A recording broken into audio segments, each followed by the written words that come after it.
Affiliate marketers, I have a great video for you today. I sit down with Ivan, one of the OGs when it comes to affiliate marketing and paid ads. We talk about what it takes to get started with affiliate marketing, what are some of the biggest pitfalls that most beginner affiliate marketers fall into, and we also take a look at the changing landscape of affiliate marketing, how the entire industry or niche is changing with all of the different platform changes that are taking over across the different ad platforms. Ivan, why don't you give us a little bit of an introduction, tell the folks what you've been working on and what are the topics that you cover on your YouTube channel. So yeah, about me, I've been doing affiliate online marketing for the past almost 7 years now. Mainly on my channel, I cover Google ads, Microsoft ads. So I've tried and I have videos for a bunch of different paid ad networks. I've kind of narrowed it down to Google ads and Microsoft ads. Those are my favorites for now. And that's what I mostly focus on this channel right now. And then in terms of your business, how it's set up right now, are you doing the majority of your work on your own internal affiliate marketing campaigns, or are you partnered with specific affiliate brands? I started my journey by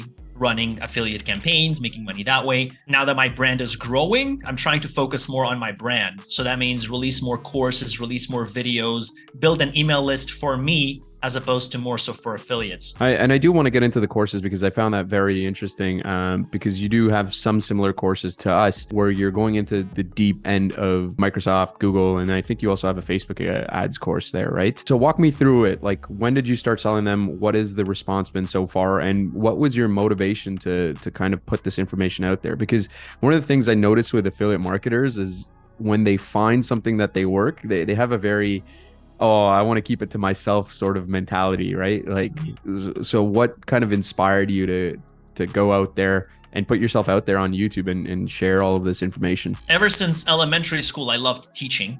So to answer your question about what got me into YouTube, it's my love for teaching, my love for sharing, and my love for computers. So that's kind of exactly what affiliate and online marketing is. You get to do both to an extent. That's what got me motivated to get started. Is as I was learning, as I started 7 years ago, I wanted to learn about affiliate and online marketing. And as I was looking things up, I said, okay, this is really cool. I'd love to share it with everyone.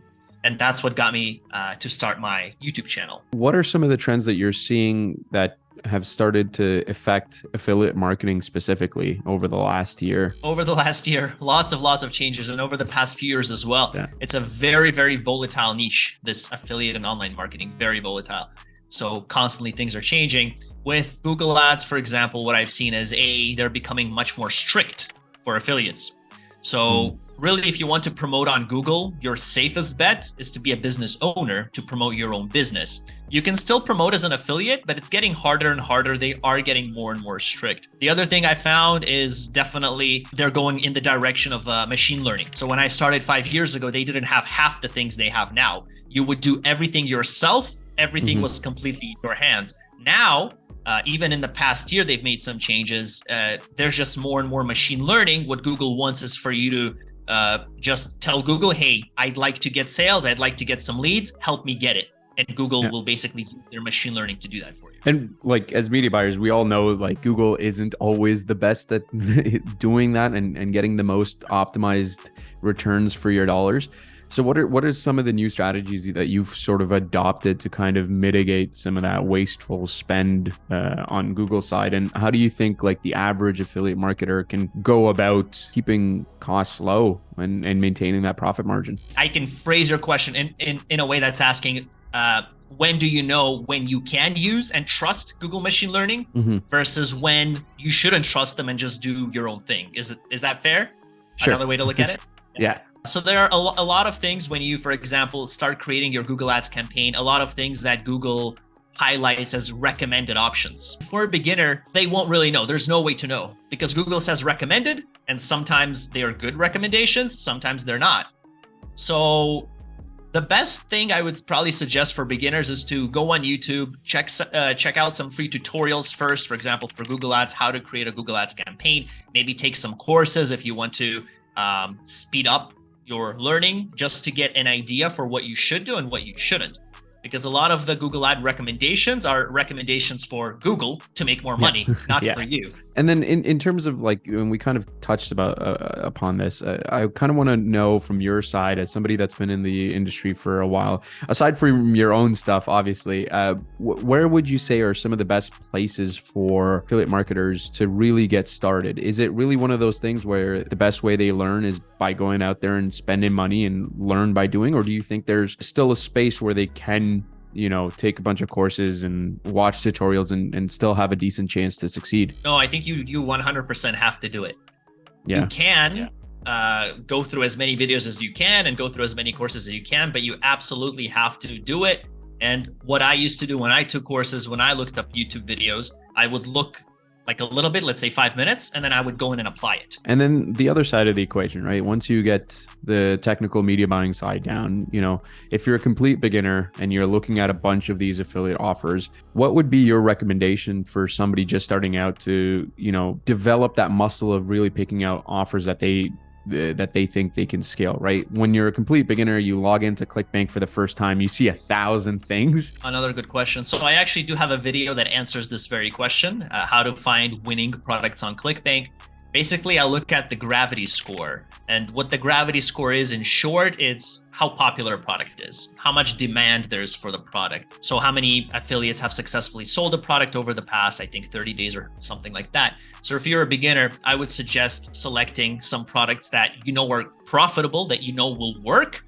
Because when you start running your campaigns as a complete beginner, there are many issues that could go wrong for why you won't be getting sales. It could be your keywords, could be your landing page, it could be your offer. And so if you know that the offer is good and the offer is already converting, then you can eliminate that problem from your list. And that way you can focus more on other things that might not be working, like your website, your keywords, things like that. And just to clarify, like, all of these things are taught on your YouTube channel and your courses as well, right? If anybody wants any specific information, they know where to find it. I wanted to then take a sidestep and ask you kind of highlighted a few of the issues that people have. What would you say are like probably the 2 or 3 main things that you see beginners getting wrong over and over and over again? I can go into the very, very detailed things. I can go into more of the bigger things. For example, one of the smaller things I found is people increasing their budget too fast. So if beginners are seeing some results that their campaign is doing well, they're being profitable, they start increasing the budget too fast, too soon, thinking that now they'll be able to double or triple their profits. And that's not the case, because there's machine learning involved with all these platforms. Facebook, Google, all the platforms have this machine learning. So you have to take it step by step. So this goes down to the point that we mentioned previously, where I suggest that you look up some videos beforehand or take some courses just to get familiar with what you should and shouldn't do. The other mistake is just giving up too soon. That's what I found a lot, is people just try, and if it doesn't work, then they just quit and they say, this isn't for me. But as I mentioned, this is a very, very volatile niche. So you have to constantly try and constantly experiment until you find something that works. I spent thousands of dollars before I made my first sale. Right? Gotcha. So if I would have quit, then I wouldn't be where I am right now, even after spending thousands of dollars. I think that's true in not just affiliate marketing, any sort of advertising. Like, yeah, I think that's just part of the game, where you have to test and you have to be prepared to lose money before you make money. And then the final thing I wanted to touch with you, you kind of alluded to, is like websites and landers. I know with some of the new platforms, you can get away with direct linking and stuff, but in terms of the actual landing pages, what are some of the common mistakes that you see beginners make? There are a few. I actually also have a video on that, like top landing page mistakes and how to optimize your landing page. One, they have too much text.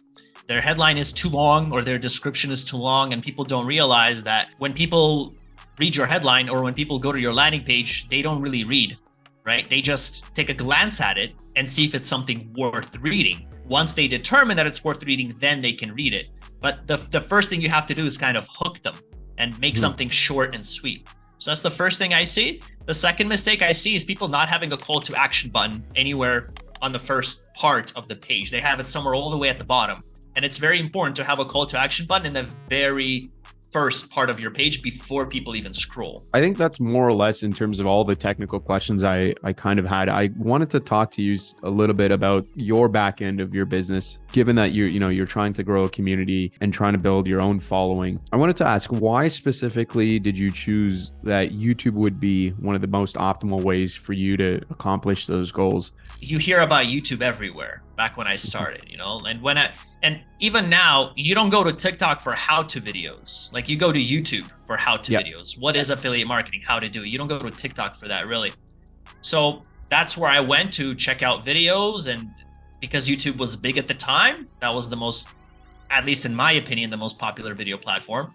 I just decided to just go with that. And is YouTube the primary way that you're getting customers for your courses, or are you running, paid ads for your own courses, or you're doing IG shout outs or cold email or like the 1,000 other ways to promote courses? No, I'm not running any paid ads. I probably should, but all my traffic is organic via YouTube, yes, and via my website, and I have an email list that I'm trying to collect. So it really seems like, YouTube is like in the center for your entire marketing strategy, which is awesome. Like for us as well at Links Digital, like again, most of our clients and students come through our YouTube channel. And again, it's for the same reasons that you kind of said, which is people come to YouTube to learn. Whereas like some of the other platforms like Instagram, TikTok, they're almost interrupted by information. So it's not like the most conducive thing, right? Like we always say this, we hear that YouTube's the second biggest search platform. And I don't know about you, I think many people have their preferences, but I prefer watching and learning as opposed to reading and learning. And then for that reason, like YouTube it's king, right? So it's been our experience as well, where we're really bullish on growing organically on YouTube and, providing great information for the same reasons that you kind of alluded to. One thing I would like to say though, by the way, is even though I do use YouTube and right now it's one of my biggest sources, I don't think you should rely on it and depend on it by any means. So you should definitely try to build an email list and try to not put all your eggs in one basket. Try to put your videos in other places as well. Because if anything happens to your YouTube account or whatnot, you're done.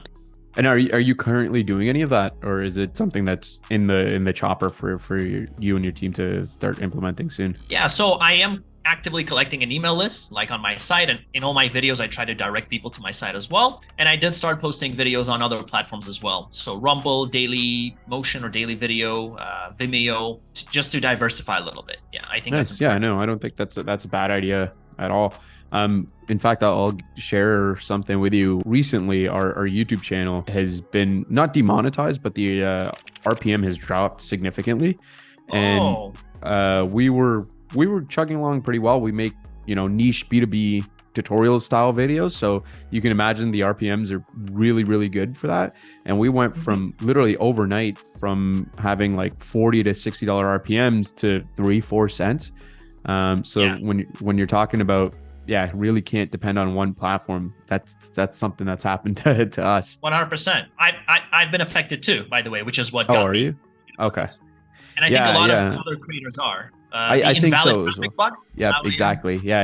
Invalid traffic, So I've also heard, quite a lot of other people have run into the same issue. And I think channels like both of ours, we kind of make similar videos. It seems to be targeting a lot of channels that are search-based channels. Unfortunately, it is a bug, but you're absolutely right. Like if you're at the mercy of just one platform, tomorrow they can turn off and be like, we're not paying you anymore.